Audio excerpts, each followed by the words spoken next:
March 9, 1945. The Mariana Islands.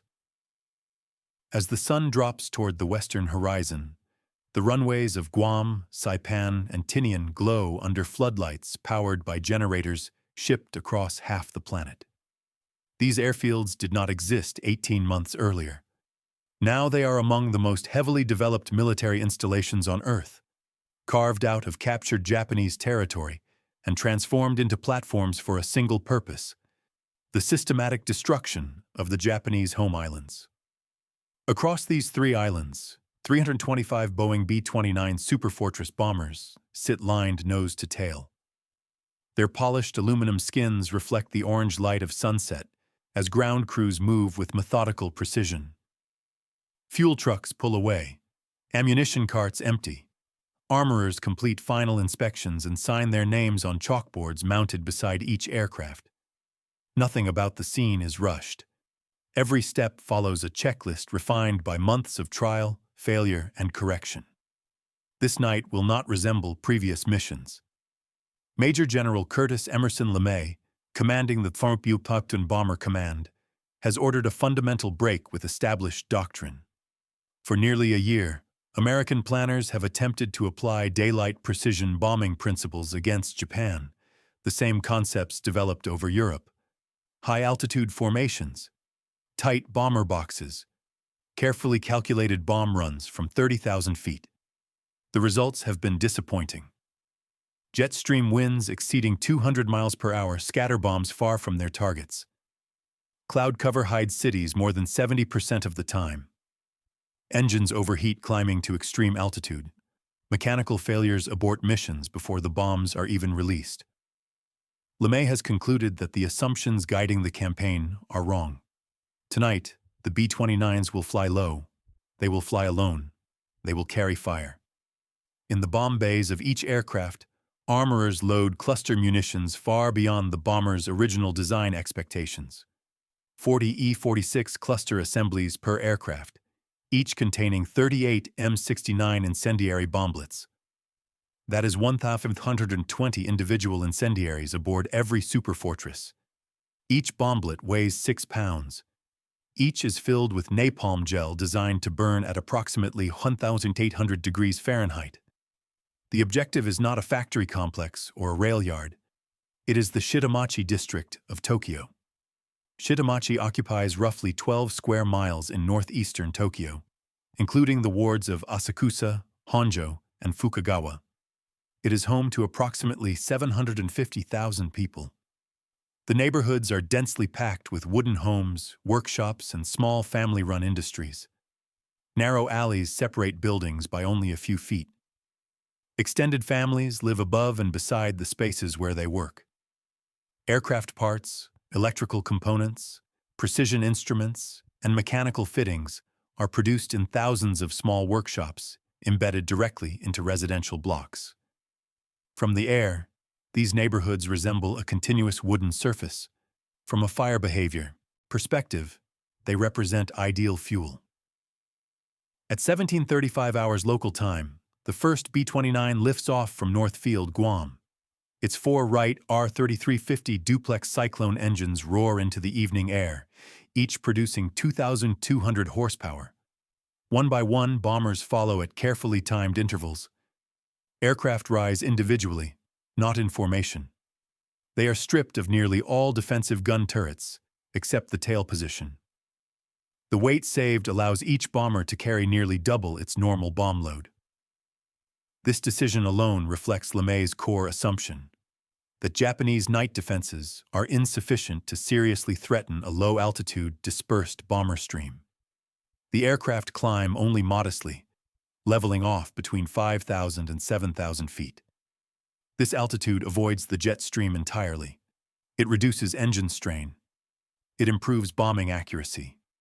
It places the bombers well below the effective ceiling of most Japanese heavy anti-aircraft guns. The bombers navigate using LORAN radio signals and visual checkpoints rather than tight formation flying. Pathfinder aircraft lead the attack, tasked with marking the target area with burning symbols visible for miles. Their role is critical. Without them, Hundreds of bombers arriving individually would scatter their loads across the city. The assumption underpinning the entire mission is simple, brutal, and precise. If enough fire can be started at once, Tokyo will burn. This assumption is not born of emotion or revenge. It is the product of engineering studies, chemical research, meteorological analysis, and industrial calculation. American planners believe that Japanese urban construction, combined with seasonal weather conditions, makes the city uniquely vulnerable to incendiary attack. Wooden homes, paper interiors, oil-soaked materials, limited fire breaks, inadequate firefighting infrastructure, narrow streets that restrict access and evacuation. Japanese authorities, meanwhile, operate under their own assumptions. By early 1945, Japan's air defense system is fragmented and exhausted. The Imperial Japanese Army and Navy maintain separate command structures with minimal coordination. Information sharing is inconsistent. Radar coverage is sparse. Night interception capabilities are limited. The primary night fighter assigned to Tokyo's defense, the Nakajima J-1N Gecko, known to the Allies as Irving, was never designed as a fighter at all. It began life as a reconnaissance aircraft. Modified versions carry upward and downward firing 20mm Type 99 cannons intended for surprise attacks on bombers. In theory, the design allows attacks from blind angles. In practice, the aircraft lacks speed, altitude performance, and radar guidance. Only 479 J-1Ns were produced during the entire war. By March 1945, many have already been lost. Another option, the Kawasaki Ki-45 Toryu, carries a 37mm nose cannon and oblique-firing 20mm weapons. It, too, lacks radar. Only about 1,700 were built since 1941. Fuel shortages restrict training flights. Many pilots assigned to night defense have minimal night flying experience. Searchlights attempt to fill the gap. Acoustic detection devices listen for engines in the dark. These systems are effective only under ideal conditions and become nearly useless once smoke, fire, and wind disrupt sound and visibility.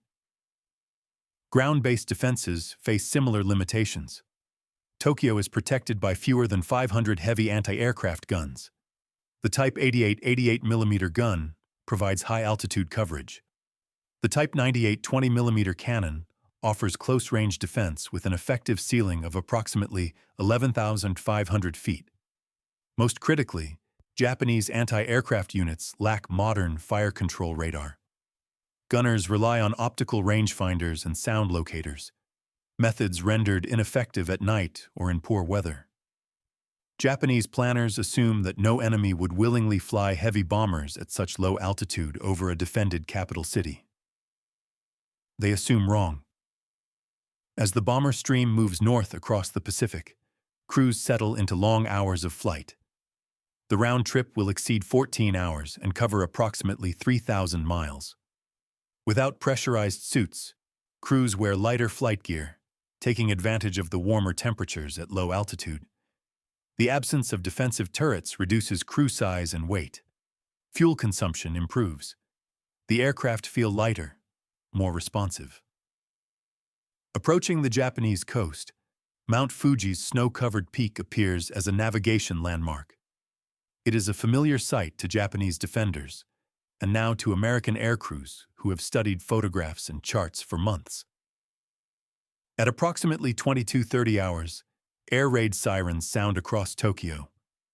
For many residents, the warning produces little urgency. Previous raids, conducted at high altitude, have caused limited damage. Bombs have fallen scattered across wide areas. Casualties have been relatively low compared to earlier devastation in cities like Hamburg or Dresden. A sense of dangerous complacency has settled in. Tokyo's civil defense infrastructure reflects this complacency. The city possesses only 18 concrete air raid shelters, capable of protecting approximately 90,000 people out of a population exceeding 4 million. Most residents rely on shallow trenches, simple dugouts, or no shelter at all. Firefighting resources consist largely of hand pumps, bucket brigades, and neighborhood associations staffed by elderly men, women, and teenagers. There are no preparations for tens of thousands of simultaneous fires. At 00:08 hours on March 10th, the first Pathfinder B-29s arrive over Tokyo.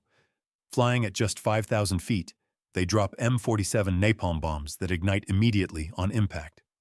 From above, the fires form a massive burning X marking the center of the target zone. Minutes later, the main force arrives. As M69 clusters open at approximately 2,000 feet, thousands of small metal objects fall toward the city, glinting briefly in the firelight before impact. Each bomblet deploys a cotton streamer to orient its fuse downward. A delay of 3 to 5 seconds allows the device to settle before ignition. Then a white phosphorus charge ignites the napalm, flinging burning gel up to 100 feet in multiple directions. Within moments, thousands of individual fires erupt. The assumption made hours earlier on distant Pacific islands now faces its test. If enough fire has been started at once, Tokyo will burn. The fire that would engulf Tokyo on the night of March 9, 1945, did not begin on the ground. It began years earlier, inside drafting rooms, test laboratories, and factory floors thousands of miles from Japan. Operation Meetinghouse was not the product of improvisation. It was the inevitable expression of a system built to convert industrial capacity, scientific research, and organizational discipline into destructive power at a scale no previous civilization had achieved. At the center of that system stood the Boeing B-29 Superfortress. When the B-29 program was initiated in 1940, the United States Army Air Forces demanded an aircraft that exceeded every existing bomber in range, payload, altitude, and survivability. The result was the most complex piston-engine aircraft ever mass-produced. Designing the B-29 required more than 1.4 million engineering man-hours. Its total program cost exceeded $3 billion, a sum greater than the Manhattan Project's estimated $1.9 billion expenditure. This was not a single factory effort. Boeing produced airframes at Seattle, Renton, and Wichita. The Glenn L. Martin Company assembled bombers at Omaha, Nebraska. Bell Aircraft Corporation contributed production capacity at Marietta, Georgia. Components flowed between facilities by rail and road, coordinated through a national logistics network refined by years of industrial mobilization. Each B-29 measured approximately 99 feet in length, with a wingspan of 141 feet. Fully loaded, it weighed over 140,000 pounds. Power came from 4 Wright R3350 duplex Cyclone engines, each an 18-cylinder radial producing roughly 2,200 horsepower. These engines were among the most powerful piston aircraft engines ever deployed, but they were also temperamental. Early versions suffered from overheating, magnesium alloy fires, and catastrophic failures that plagued initial operations in China. Yet the American system absorbed these failures rather than collapsing under them. Design flaws were identified, documented, and corrected through incremental modification. Engine baffles were redesigned, cooling airflow improved, maintenance procedures standardized. Entire squadrons were temporarily grounded while solutions were implemented. Production did not stop. It accelerated. By March 1945, American factories had delivered approximately 2,000 B-29s to combat units. Production was increasing toward a final wartime total of 3,270 aircraft. At Boeing's Wichita plant alone, output reached an average of 4.2 Superfortresses per working day. Losses that would have crippled any other air force became statistical inconveniences. The aircraft itself embodied an engineering philosophy radically different from that of Japan. The B-29 featured pressurized crew compartments, allowing sustained operations at high altitude. Remote-controlled gun turrets reduced drag and crew size. Electrical systems powered by onboard generators supported complex avionics, radar, and navigation equipment. Redundancy was built into nearly every critical system. The bomber was not merely an aircraft. It was a flying industrial product. The organization responsible for employing it reflected the same philosophy. The 20th Air Force, created specifically to operate the B-29, answered directly to General Henry Hap Arnold, bypassing traditional theater command structures. This ensured that strategic bombing priorities were insulated from ground commanders' immediate operational needs. Initial B-29 operations began from bases in China in June 1944 under Operation Matterhorn. The logistical challenges were extreme. Fuel, bombs, and spare parts had to be flown over the Himalayas. Each combat mission required multiple supply flights simply to sustain operations. The effort demonstrated American commitment, but also highlighted inefficiencies that limited sortie rates. The capture of the Mariana Islands changed everything. Beginning on November 17, 1944, B-29s began operating from Saipan, Tinian, and Guam. These islands lay within 1,500 miles of Tokyo. Deep-water ports, airfields with multiple long runways, fuel storage facilities, and maintenance depots transformed the Huxtipan Bomber Command into a force capable of launching mass raids on demand. By early 1945, the 29 Bomber Command controlled 3 bombardment wings. The 73rd Bombardment Wing and 313th Bombardment Wing operated from Saipan. The 304th Bombardment Wing flew from Guam. Together, these units could deploy over 300 B-29s on a single mission, each maintained by specialized ground crews working around the clock.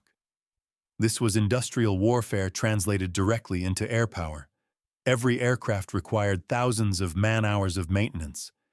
Engines were inspected after each mission, spark plugs replaced, oil analyzed, bomb racks calibrated, crews rotated.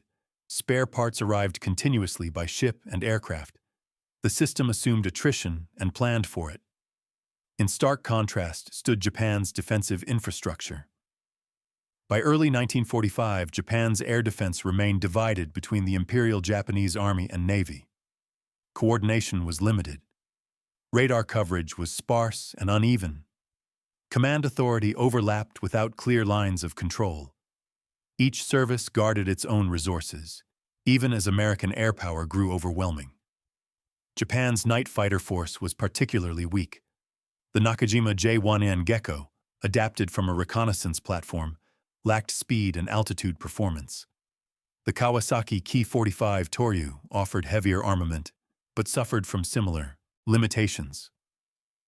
Neither aircraft possessed airborne radar. Interception depended on visual acquisition aided by searchlights and ground controllers using acoustic detection equipment. Such methods were marginal even under ideal conditions. Against low-flying bombers arriving individually from multiple directions, they were nearly useless. Production numbers compounded the problem. Japan produced only hundreds of effective night fighters across the entire war. Fuel shortages curtailed pilot training. Aviation gasoline became so scarce that aircraft were grounded to preserve fuel for a feared American invasion. New pilots often entered combat with minimal night flying experience. Ground-based defenses fared no better.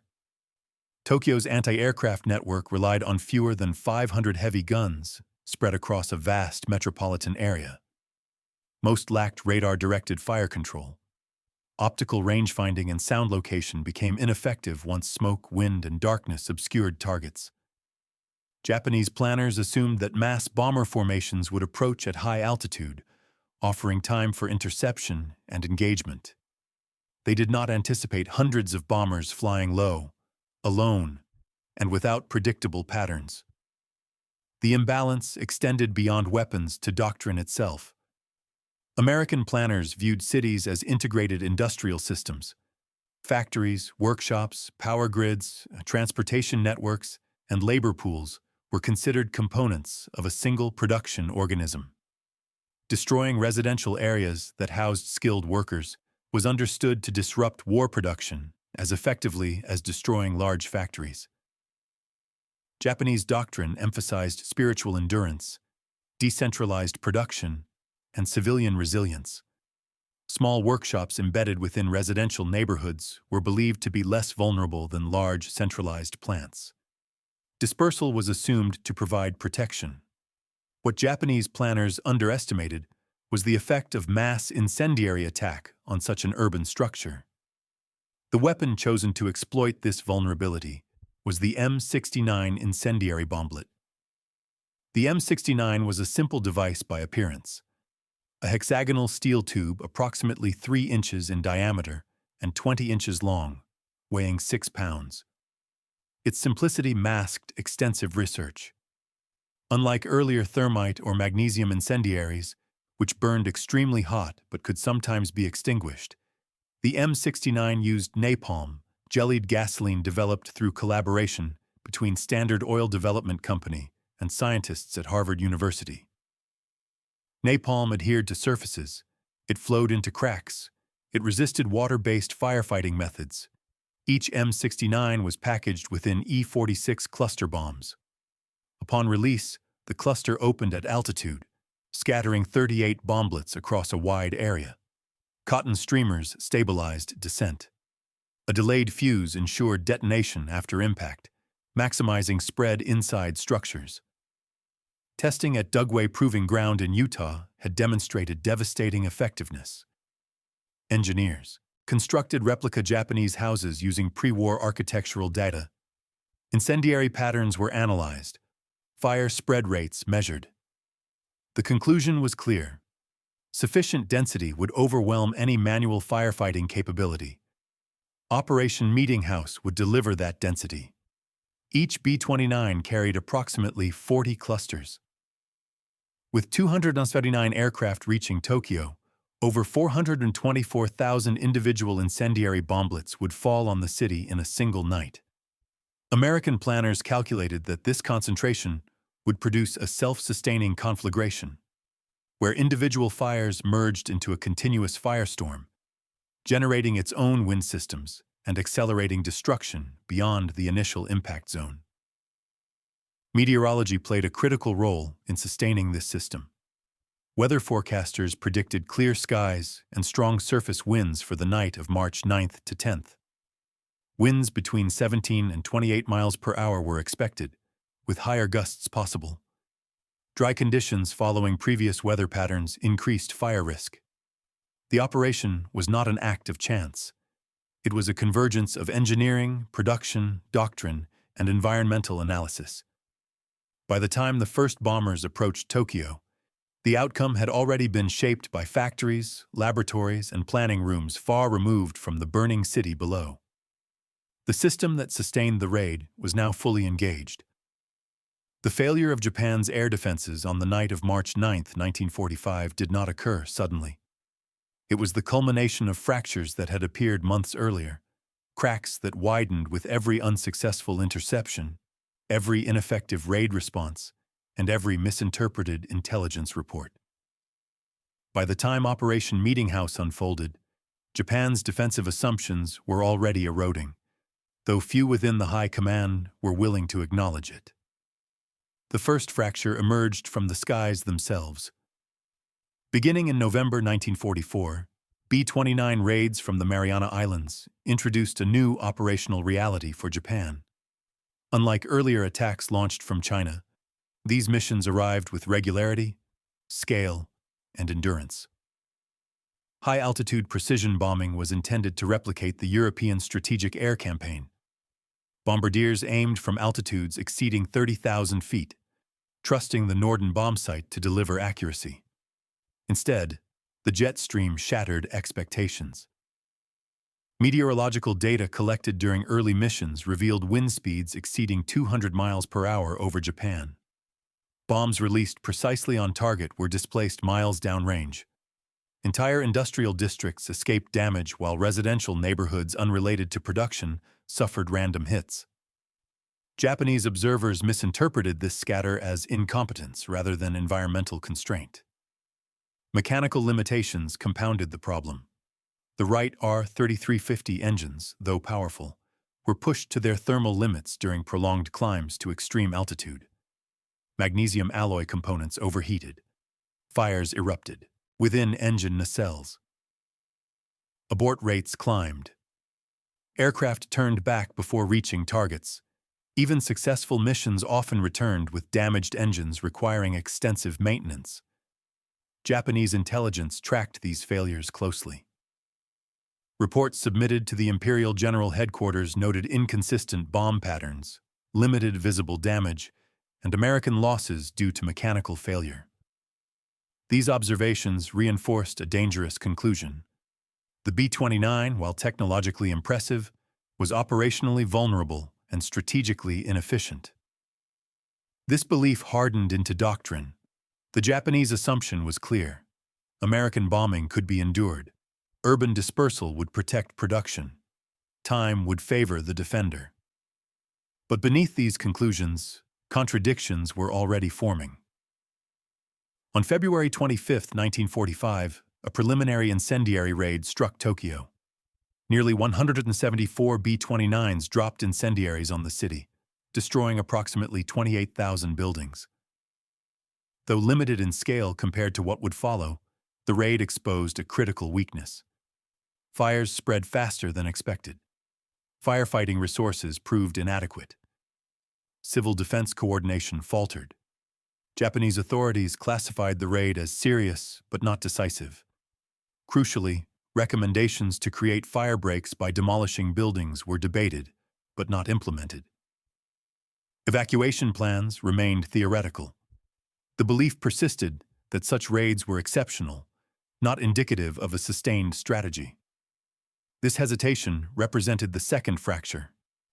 While Japanese planners hesitated, American analysts accelerated. The Office of Strategic Services compiled detailed urban studies of Japanese cities using pre-war architectural records, aerial photography, and economic surveys. Tokyo's wards were ranked by population density, construction materials, and industrial integration. Analysts identified the Shitamachi district as uniquely vulnerable. Cottage industries were embedded directly within residential blocks. Destroying homes meant destroying production. This analysis was not moral, it was structural. American planners concluded that precision bombing was unnecessary against such targets. Area effects would achieve greater industrial disruption. The third fracture lay in Japan's fire response infrastructure. Tokyo's firefighting doctrine was rooted in peacetime emergencies. Fire brigades were trained to contain isolated blazes, not thousands of simultaneous ignitions. Equipment consisted largely of manual pumps requiring multiple operators. Water pressure depended on intact infrastructure vulnerable to heat and damage. Fire companies were organized to protect individual structures rather than abandon them to contain larger fire zones. These methods collapsed when confronted with scale. Neighborhood associations, known as tonarigumi, were expected to assist with firefighting using sand buckets and water containers. The system relied on civilian discipline and cooperation. It had no capacity to handle mass conflagration. American testing at Dugway Proving Ground had anticipated this failure. Replica Japanese houses constructed from wood, paper, and tile were subjected to incendiary attacks. Researchers observed that once multiple ignition points occurred within close proximity, individual firefighting efforts became irrelevant. Heat overwhelmed responders. Fire spread laterally and vertically through structures. Wind amplified flame propagation beyond predicted boundaries. These findings shaped the selection of the M69 incendiary. The M69 was not designed to create a single large fire. It was designed to create thousands of small fires simultaneously. Each bomblet's delayed ignition ensured penetration into structures before detonation. Napalm spread fire horizontally through rooms and alleys, bypassing fire-resistant exterior surfaces. Japanese intelligence did not fully grasp this design philosophy. Captured documents and post-war analysis revealed that Japanese planners expected incendiaries to behave like earlier magnesium bombs, hot but localized, destructive but containable. The concept of napalm-based area ignition was not anticipated. This miscalculation formed the fourth fracture. The final fracture was psychological. Repeated high-altitude raids that caused limited damage created a false sense of security among Tokyo's population. Air raid sirens became routine. Families delayed evacuation. Many residents remained indoors, believing their homes would survive as they had before. Civil defense messaging reinforced this complacency. Authorities encouraged residents to stay near their homes to extinguish fires quickly.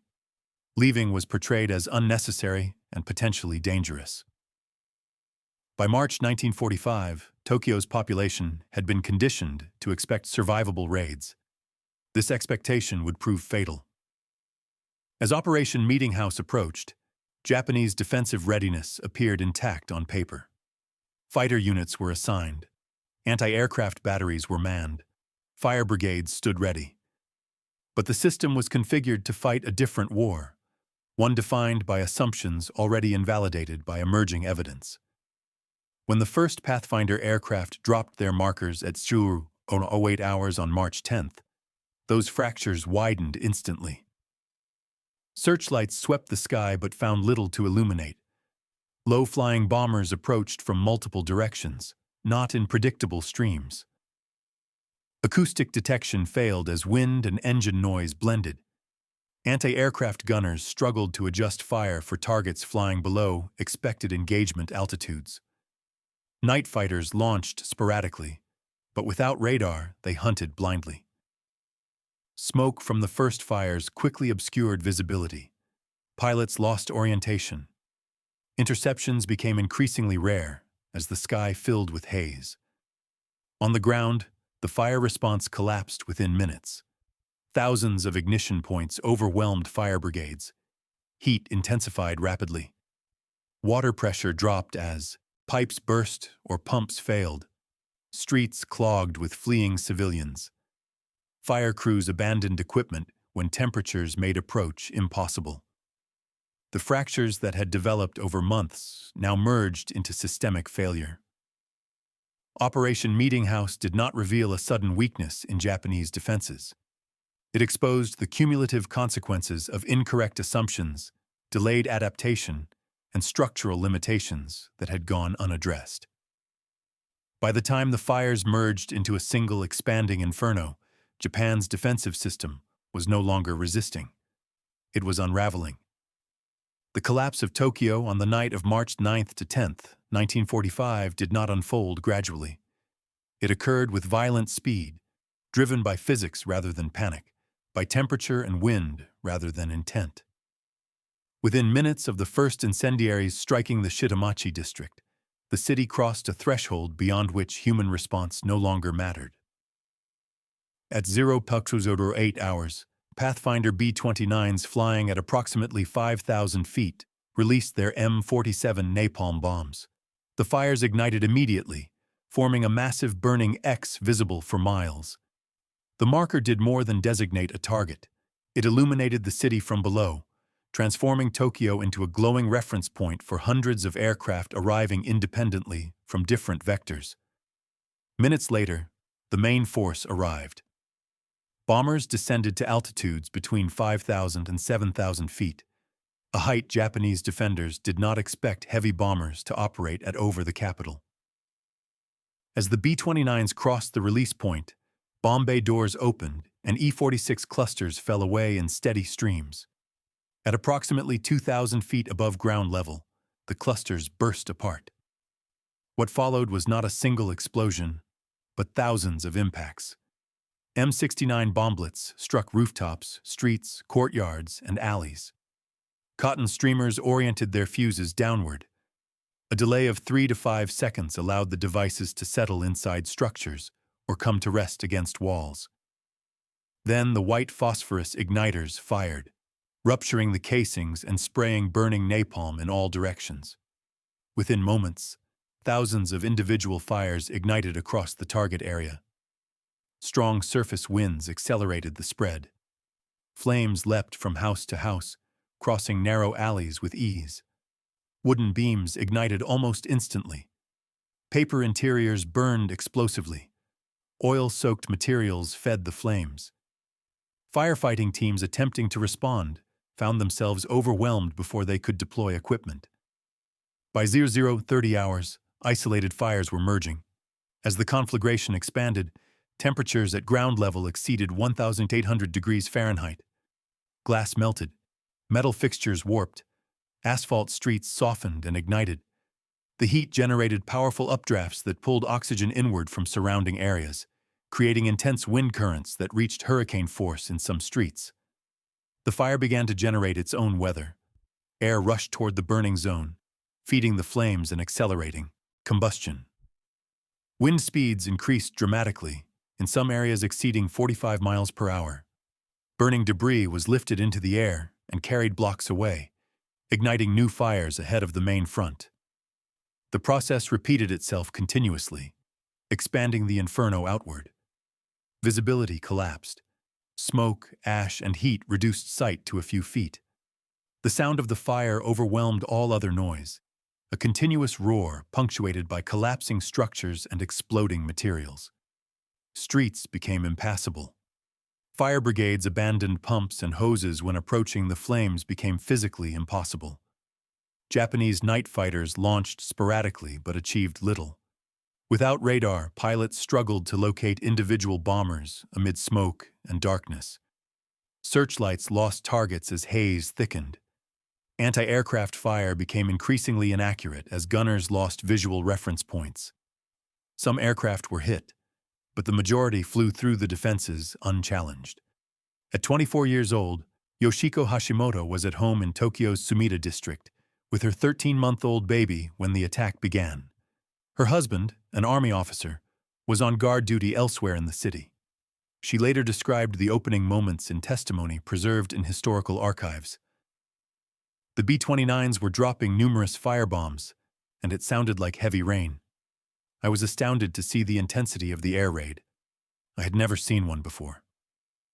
As fires spread rapidly, Yoshiko fled with her parents, her baby, and her sisters. Thousands of residents poured into the streets simultaneously, attempting to escape through narrow alleys never designed for mass evacuation. Parents lost sight of children. Elderly residents who fell were unable to rise again. Firefighting volunteers abandoned their positions as heat made survival impossible. At the Sumida River, Yoshiko witnessed chaos. Burning debris was falling around us, and the wind was intensifying. Burning materials, signboards, wooden doors, and household items were airborne. Warehouses on both riverbanks were engulfed in flames. Her father pushed her and the baby into the river. The water, though dangerously hot, provided temporary refuge. The decision saved her life. Her mother, father, and sister perished in the fire. Similar scenes unfolded along canals and rivers throughout the district. Thousands sought escape through water, only to encounter new dangers. Some waterways were choked with debris. Others became death traps as heated air raised water temperatures and oxygen depletion caused suffocation. In many places, people were crushed as crowds surged toward limited access points simultaneously. The winds generated by the firestorm were powerful enough to move people against their will. Some victims were later found far from where they had entered the flames. Others disappeared entirely. Designated shelters offered little protection. Police stations, hospitals, and evacuation centers were surrounded by fire. At Kikukawa Elementary School, a designated refuge, investigators later found only twisted metal and remains among the ashes. Buddhist temples that had stood for centuries were consumed along with those who sought shelter within their walls. The superheated air caused severe respiratory damage even to those who avoided direct flame contact. Inhaling the heated atmosphere burned lungs and rendered escape impossible within minutes. Above the city, B-29 crews encountered conditions they had never experienced. Thermal updrafts generated by the firestorm created severe turbulence. Aircraft were thrown upward unexpectedly, forcing pilots to fight for control. Smoke climbed to operational altitudes, visible even inside the bombers. Some crews reported smelling burning materials through oxygen systems. Despite the chaos below, the bombing continued with relentless precision. Aircraft arrived in a continuous stream over several hours, each navigating independently, each releasing its load over the burning target zone. The density of incendiaries ensured that firefighting efforts never recovered. Every attempt to suppress flames was overtaken by new ignitions. By approximately 02 hours, the firestorm reached its peak intensity. Entire neighborhoods ceased to exist as coherent spaces. Only reinforced concrete and brick structures remained standing amid miles of ash-covered ground. Wooden districts were reduced to skeletal remains or erased entirely. When the last bombers departed the target area, Tokyo continued to burn. By dawn on March 10th, approximately 15.8 square miles of the city had been destroyed. Over 267,000 buildings were gone. More than 1 million people were homeless. Casualty estimates varied among authorities. The United States Strategic Bombing Survey later calculated 87,793 fatalities and 40,118 injuries. The Tokyo Metropolitan Police reported 83,793 deaths and 40,118 wounded. The Tokyo Fire Department estimated 97,000 killed and 125,000 wounded. Historical consensus places the death toll above 100,000. American losses were minimal by comparison. 14 B-29s failed to return. 96 airmen were killed or missing. Several aircraft were damaged by anti-aircraft fire. Others were lost to turbulence and mechanical failure. The disparity reflected the nature of the operation. The collapse of Tokyo's defenses was not the result of bravery or cowardice. It was the outcome of overwhelming scale applied against systems incapable of absorbing it. Once the firestorm formed, human intervention ceased to matter. The city had crossed a point of no return. By the morning of March 10th, 1945, the scale of destruction in Tokyo was impossible to deny. As smoke continued to rise from the eastern districts, Japanese authorities faced a reality that no doctrine, no rhetoric, and no prior experience had prepared them to confront. The assumptions that had sustained confidence in the capital's survivability had collapsed as completely as the neighborhoods themselves. Initial assessments were fragmentary. Communications infrastructure had been destroyed. Roads were impassable. Survivors wandered through unfamiliar landscapes where entire blocks had vanished. Police stations, hospitals, schools, and administrative buildings lay in ruins. Recovery teams struggled to navigate the burned terrain, often relying on memory rather than maps to identify locations. As casualty reports accumulated, the magnitude became clear. Different agencies produced different figures. The Tokyo Metropolitan Police estimated approximately 83,793 dead and 40,718 wounded. The Tokyo Fire Department placed fatalities closer to 97,000, with more than 125,000 injured. Post-war analysis by the United States Strategic Bombing Survey calculated 87,793 killed and 40,118 wounded. Though the numbers vary, historical consensus places the death toll above 100,000, making the raid the single most lethal air attack in human history. More than 267,000 buildings had been destroyed across 15.8 square miles. Approximately 1 million people were left homeless. Entire wards ceased to function as urban entities. For Japanese leadership, the immediate challenge was not strategic reassessment, but survival management. Emergency shelters were overwhelmed. Food distribution collapsed in affected districts. Medical facilities had been eliminated precisely where the need was greatest. Burn victims flooded surviving hospitals far beyond capacity.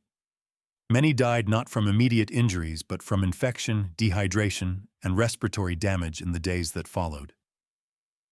Industrial consequences emerged quickly. Tokyo's eastern districts contained thousands of small workshops integral to Japan's war economy. These cottage industries produced aircraft components, electrical fittings, precision instruments, and mechanical parts that fed larger factories elsewhere. Their destruction severed supply chains that could not be easily reconstructed. Unlike large factories, which could be repaired or relocated, these workshops depended on skilled artisans, family labor, and neighborhood networks. Those networks were gone. Thousands of experienced craftsmen were dead. Others were displaced, traumatized, or separated from families. Production losses were not measured only in facilities destroyed, but in human expertise erased. Japanese military authorities recognized the implications, but found themselves unable to respond effectively. Despite the February 25th raid and the catastrophe of March 9th to 10th, proposals to create fire breaks by demolishing buildings were still not implemented on a meaningful scale. Evacuation plans remained inconsistent. Military leaders continued to prioritize the defense of government and military installations over civilian districts, even as intelligence suggested further incendiary attacks were inevitable. Inter-service coordination failures persisted. The Imperial Japanese Army and Navy continued to operate largely independent air defense systems. Radar coverage remained insufficient. Night fighter training could not be expanded due to fuel shortages. Aircraft production could not replace losses. Ammunition supplies dwindled. The structural deficiencies exposed by Operation Meetinghouse were not corrected because the resources required to correct them no longer existed. Individual efforts highlighted the limits of resistance. Night fighter pilots such as First Lieutenant Sachio Endo achieved isolated successes. Endo was credited with 8 B-29 interceptions during the defense of the home islands. These achievements, however, were exceptional. Most pilots never sighted their targets. Smoke, darkness, and lack of radar rendered interception largely a matter of chance. Some pilots resorted to ramming attacks, sacrificing themselves in desperate attempts to bring down individual bombers. These actions, while courageous, underscored the imbalance rather than correcting it. Tokyo's fire department became a symbol of infrastructural inadequacy. The city operated approximately 286 fire engines, many of them manually operated pump units. Water pressure was insufficient for large-scale firefighting even before infrastructure damage. Once pipes ruptured and pumps failed, effective response ceased entirely. Fire crews were trained to defend individual structures, not to manage mass urban conflagration. When the firestorm formed, most companies were overwhelmed within minutes. Equipment was abandoned. Personnel evacuated or were lost. Procedures developed for peacetime emergencies proved irrelevant under wartime conditions. American leadership responded differently. Within hours of mission completion, operational assessments were underway. Bomb damage analysis confirmed that incendiary concentration had produced the predicted firestorm effect. Aircraft losses were minimal. 14 B-29s failed to return, with 96 airmen killed or missing. The disparity between destruction inflicted and losses sustained validated LeMay's tactical decisions. General Henry Arnold sent a message of congratulations. "This shows your crews have the guts for anything." Curtis LeMay himself reflected on the implications. "I suppose if I had lost the war, I would have been tried as a war criminal." The comment acknowledged the moral weight of the operation without questioning its strategic necessity within American planning. The impact on American strategy was immediate. Within 10 days, similar incendiary raids struck Nagoya, Osaka, and Kobe. Japan's 4 largest cities were systematically targeted. Operations paused only when the Chukitseban Bomber Command exhausted its incendiary bomb supply. Production of M69 bomblets increased rapidly as American factories shifted priorities. By mid-1945, the United States was producing approximately 50,000 tons of incendiary bombs per month. Japan struggled to maintain basic ammunition production. The contrast in industrial capacity reached its maximum disparity. The B-29 program alone had cost more than Japan's entire military budget for 1945. While American factories replaced lost bombers within weeks, Japan could not rebuild destroyed urban districts or replace lost skilled workers. American industrial output exceeded Japan's by a factor of approximately 10. The scientific integration underlying the campaign became increasingly apparent. The Chemical Warfare Service had constructed detailed replicas of Japanese neighborhoods at Dugway Proving Ground using pre-war architectural plans. Napalm development represented extensive chemical research by Standard Oil and academic institutions, including Harvard University and the University of Chicago. Meteorologists analyzed Japanese weather patterns to identify optimal conditions for fire spread. This approach contrasted sharply with Japanese military doctrine, which emphasized traditional values, spiritual endurance, and decentralized resilience over material and scientific analysis.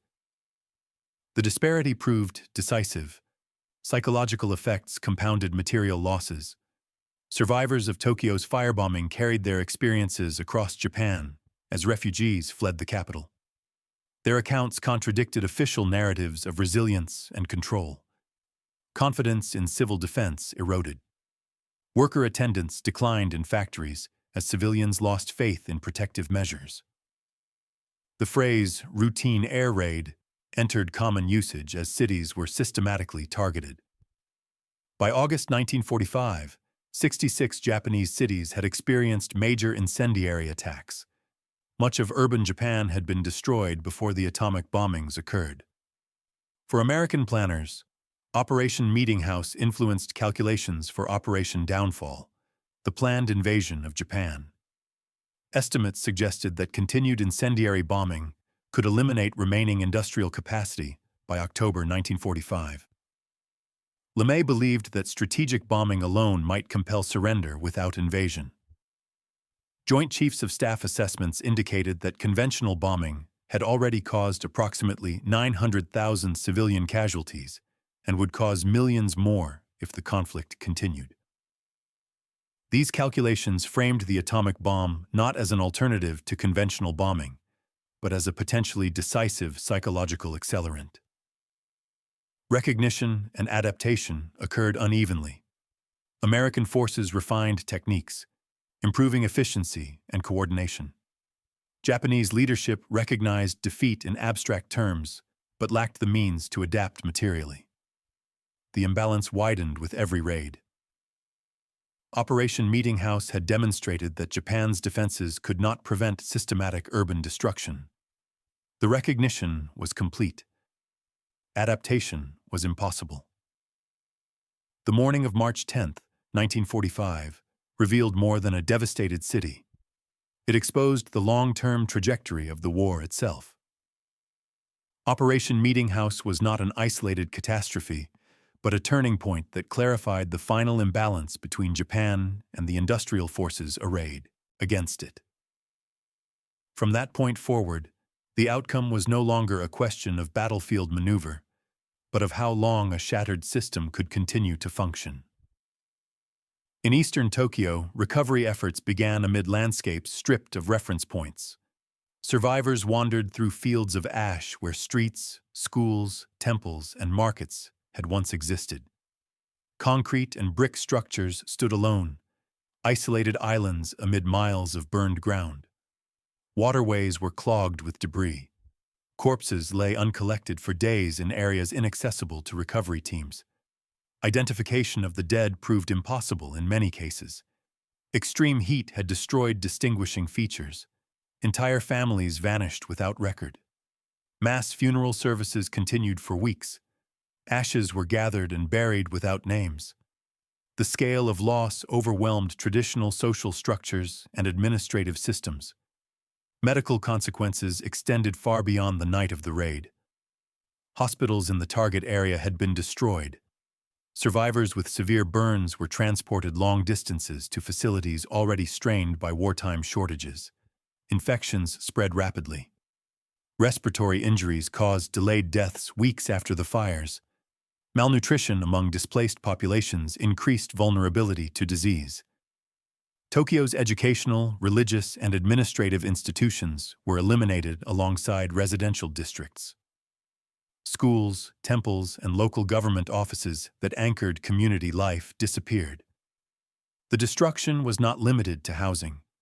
It erased the mechanisms through which recovery might have been organized. The industrial impact exceeded even American projections. Tokyo's eastern wards housed thousands of small workshops where families produced specialized components requiring years of training. Precision instrument makers, machinists, Electrical technicians and toolmakers were concentrated in these neighborhoods. Their elimination disrupted supply chains feeding major factories across Japan. Unlike large plants, these workshops could not be rebuilt quickly. The loss was not merely physical, but human. Skilled laborers could not be replaced within the time frame of the war. Surviving factories suffered declining productivity as workers struggled with homelessness, grief, and exhaustion. As the incendiary campaign expanded, this pattern repeated across Japan. Nagoya, Osaka, Kobe, and dozens of smaller cities experienced similar destruction. By August 1945, 66 cities had been subjected to major incendiary attacks. Urban Japan ceased to function as an integrated industrial system.